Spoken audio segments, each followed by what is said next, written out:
Vincent van Gogh.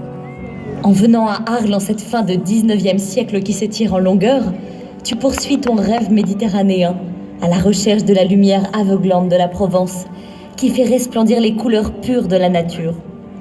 Tu pars à pied, peindre des paysages, des scènes de moisson, des portraits, des vergers fleurissants, des tournesols, à la conquête de la couleur et du mouvement dans une quête tourmentée et quasi mystique. Van Gogh, tu sais aussi que la peinture peut exprimer l'émotion, qu'elle n'est pas qu'une imitation de la réalité. Tu aurais pu franchir la porte d'Arles et venir poser ton chevalet sur les bords de l'étang, avec ses remous et ses spirales qui traduisent ta vitalité physique et spirituelle. Tu aurais pu peindre ici les étoiles d'or piquées sur le velours du ciel et qui se reflètent dans l'eau.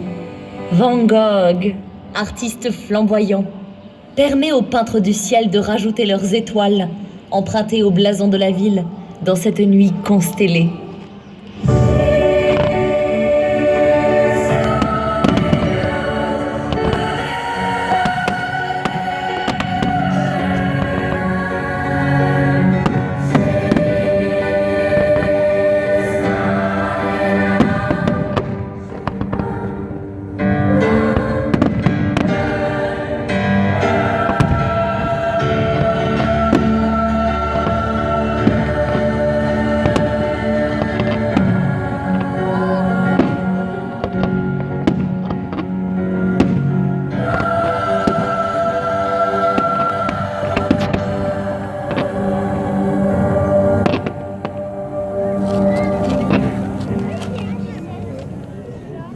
Dans le port d'Amsterdam, il y a des marins qui mangent sur des nappes trop blanches, des poissons ruisselants.